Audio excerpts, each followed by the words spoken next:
a Cuarto de Hora, el programa de Cadal TV. Ustedes saben que el economista Rodrigo Chávez, de 60 años, gobernará Costa Rica por los próximos 4 años. Ganó las presidenciales con una propuesta: erradicar la política tradicional en una de las democracias más estables de América Latina.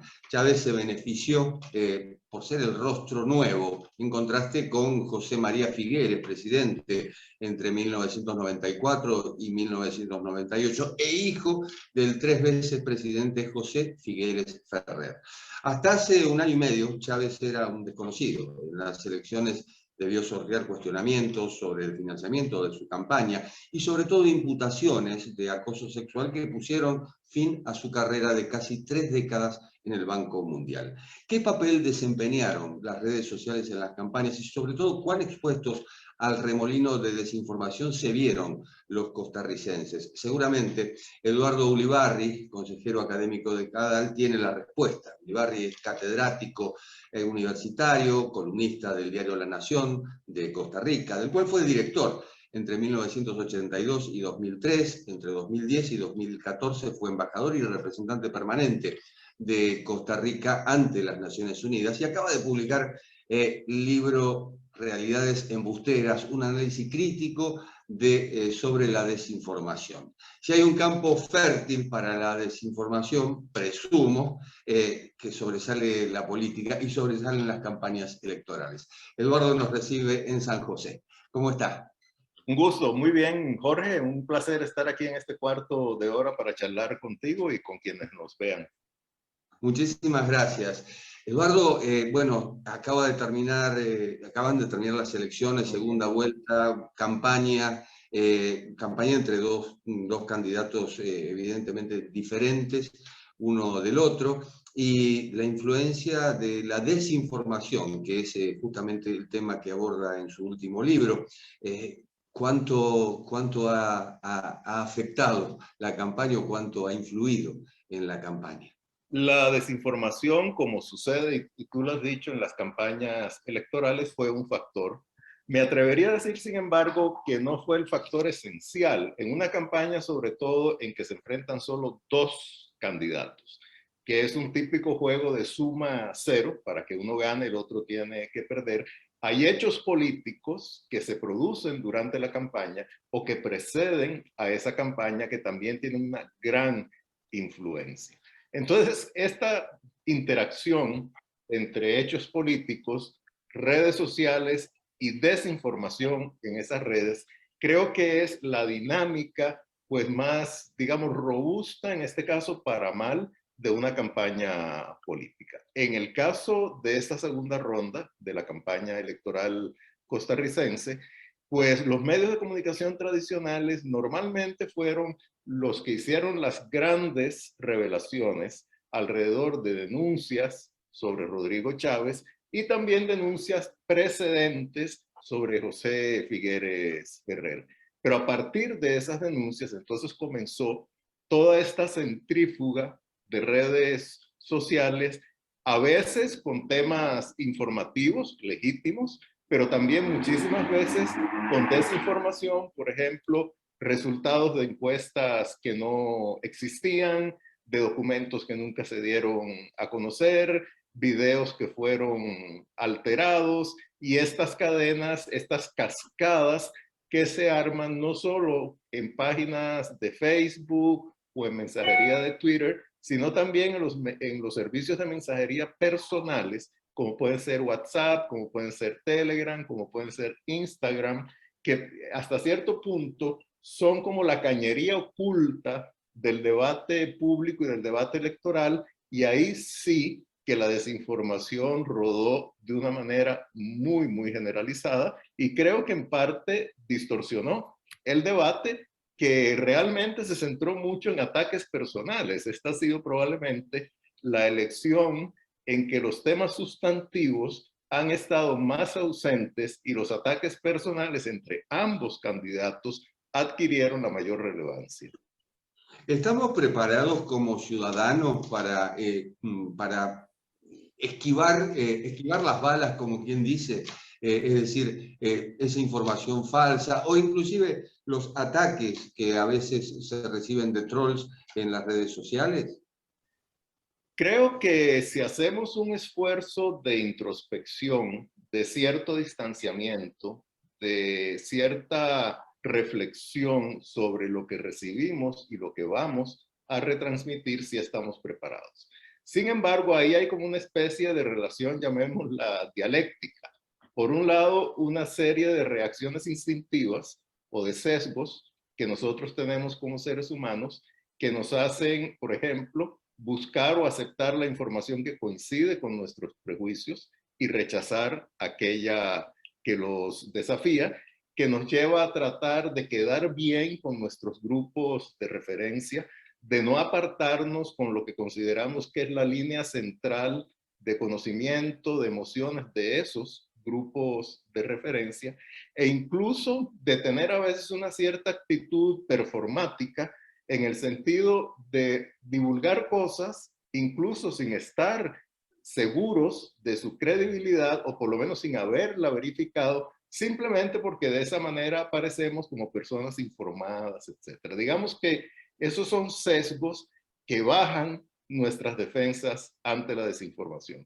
Pero por otro lado, sabemos, y yo creo que eso no es nada difícil a partir de un pequeñísimo esfuerzo cognitivo, que podemos tratar de verificar si la fuente de la que parte una información es una fuente seria, si la persona que nos envió el mensaje es la fuente originaria de ese mensaje o más bien está simplemente reproduciendo lo que le ha llegado a ella. Y también tenemos una forma de cotejar un poco distintas versiones. Entonces, en esta tensión entre las debilidades que tenemos como seres humanos y además las fortalezas que tenemos como seres racionales para tratar de identificar la desinformación, es que se juega mucho de la situación actual. Y en ese sentido, yo creo, por ejemplo, que instituciones académicas, que los medios de comunicación, que los expertos reconocidos, incluso que los dirigentes políticos, gremiales, económicos, tienen un papel muy importante que jugar para por lo menos hacer el esfuerzo de no convertirse en originadores y en reproductores de esa desinformación. ¿Esa predilección por los grupos de referencia nos limita? En algún sentido nos limita, por supuesto que nosotros también como seres humanos necesitamos relacionarnos con los afines, es una cosa muy natural. El asunto es cuando esa afinidad adquiere un cierto carácter tóxico, ¿verdad? En el sentido de que se sumerge en una serie de prejuicios y además nos puede llevar a sumergirnos tanto en esos prejuicios, en esos grupos de referencia, que a aquellos que están fuera los podemos ver no solo como adversarios o personas diferentes, sino incluso como enemigos. Y ahí es donde hay un riesgo muy grande, porque uno de los efectos que muy frecuentemente tiene la desinformación y que a menudo es deliberado es crear polarización, crear bandos, tener gente que somos, y normalmente cada uno de nosotros incluye en eso los buenos, y otros que son los malos, y esto además está demostrado históricamente que es un fermento que estimula el populismo, porque en gran medida el populismo parte de esa lógica un poco perversa de los iluminados, guiados por un líder, que van a tratar de salvarnos o por lo menos de protegernos de los otros que más bien quieren perjudicarnos, y muchas veces esto también se vincula con teorías conspirativas que son otra escala, yo diría un estadio superior, pero más pernicioso de la desinformación. Pero eso atenta contra el disenso, que es la base de una sociedad democrática. Absolutamente, y uno de los fenómenos que se da sobre todo ahora contemporáneamente, o que se ha magnificado con las redes sociales, pero que sí siempre ha existido, es un poco el linchamiento público. O sea, cuando hay gente que disiente, sobre todo aquellos que se apartan de un grupo y de pronto son vistos por ese grupo como una suerte de apóstatas, en ese sentido entonces el riesgo de que haya una verdadera hostilidad, un ataque, un asedio, una descalificación de esas personas que disienten y que se les trate no solo de desacreditar, sino de silenciar mediante esa, digamos, ese pandillerismo digital En ese sentido, indudablemente sufre el disenso, sufre la posibilidad de un debate medianamente racional y civilizado, y sufre la democracia, sin duda. Y además sufren las personas que se convierten o que son convertidas en víctimas de esos linchamientos mediáticos. Todos somos algo entre paréntesis, Paréntesis. como dice en el libro.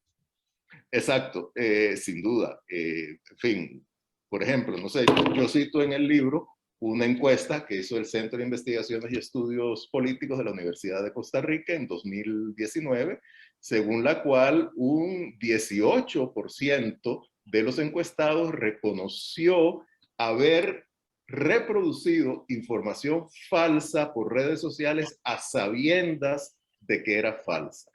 Ahora, podemos decir que este 18% de la población son todas personas perversas, descarriadas. No, son seres humanos que sucumben a entre esos impulsos que algunos de ellos son ancestrales, porque nos vienen como rasgos de nuestro proceso evolutivo de acercarnos al grupo, tratar de quedar bien con el grupo, tratar de protegernos de lo que vemos como un riesgo, y entonces se convierten en propiciadores no necesariamente racionales, bueno, sin duda, para nada racionales, pero tampoco no necesariamente deliberados de la desinformación. Así que en alguna medida todos somos algo responsables, sin perder de vista que la desinformación también responde a una serie de factores estructurales de carácter sociopolítico, económico, cultural, que no podemos desconocer porque son sumamente importantes. La desinformación, y lo menciona en el libro, impulsó, por ejemplo, bueno, la toma del Capitolio el 6 de enero de 2021. También menciona agresiones contra migrantes nicaragüenses en San José en 2018. Impulsó las matanzas y las persecuciones de la minoría rohingya en Myanmar, la ex Birmania. En fin, estamos hablando de un arma.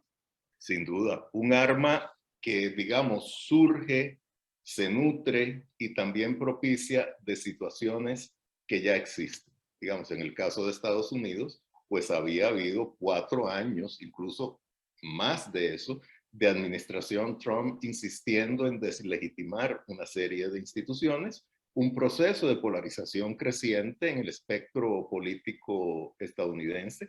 En el caso de Costa Rica, pues la migración es un hecho, pero se había exacerbado una especie de temor a que por la crisis de Nicaragua, estamos hablando de 2018, que en abril fue la gran oleada represiva de Daniel Ortega, que eso iba a desatar una oleada masiva que finalmente no se produjo. Y en el caso de Myanmar y de la minoría rohingya y toda la represión contra ellos, pues había un intento deliberado de las Fuerzas Armadas de Myanmar casi de crear un genocidio. Entonces, estamos ante situaciones reales en las cuales cae la desinformación, se convierte en un gran instrumento movilizador. Digamos, es hasta cierto punto la gota que rebalsa el vaso.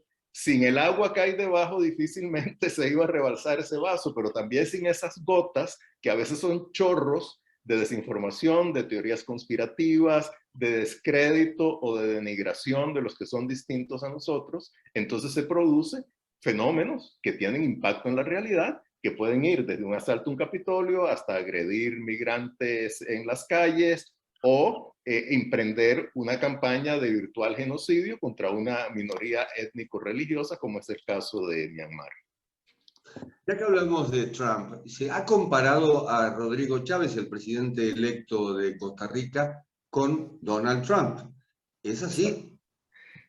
Bueno, yo diría que parte del recetario que él utilizó durante la campaña hasta cierto punto mimetiza el recetario de Donald Trump. ¿En qué sentido?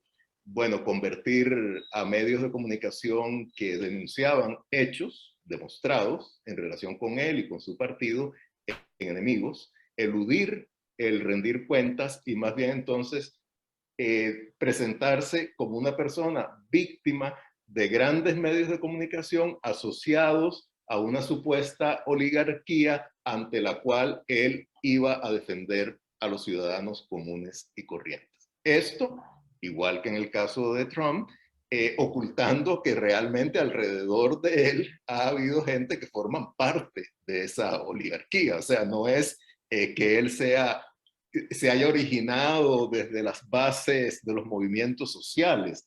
Él viene de 30 años de carrera en el Banco Mundial, entonces uno puede decir que fue una especie de paracaidista en la política, pero que se tiró desde la cabina de primera clase, ¿verdad? No de clase económica. Dicho esto, bueno, y además, él presentó una serie de soluciones muy simplistas.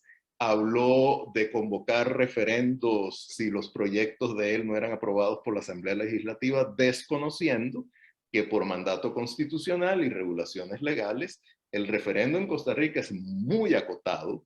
No puede haber más de dos referendos en un mismo año. Es más, solo ha habido un referendo en la historia de Costa Rica. No pueden versar sobre las normas pétreas de la Constitución, no pueden versar sobre temas fiscales, no pueden versar sobre derechos humanos. Entonces realmente él, a sabiendas, porque no creo que lo desconociera de esto, ponía el referendo como una solución, y también esa cosa de que yo, presidente, mediante mi voluntad voy a resolver los problemas.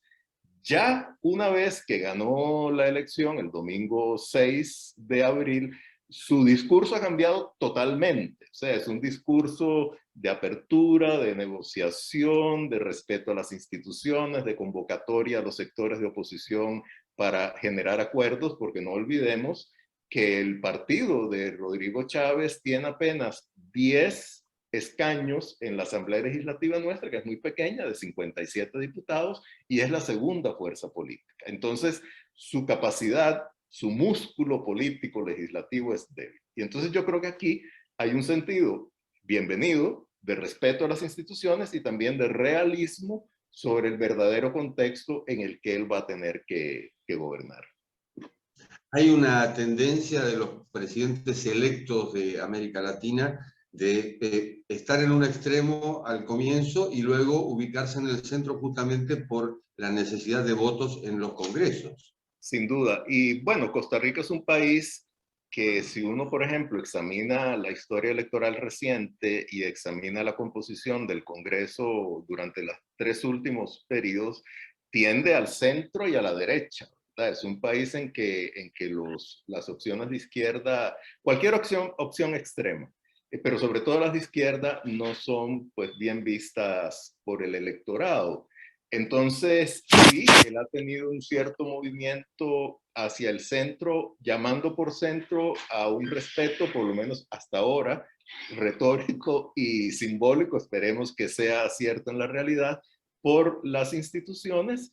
Y yo creo que también en una sociedad en la cual las tendencias en general son a evadir el conflicto y son mal vistas aquellas personas muy confrontativas, pues probablemente no le va a quedar más remedio. Y además hay otro tema que preocupa, y yo supongo que él está consciente de él, y es que él no tiene equipo.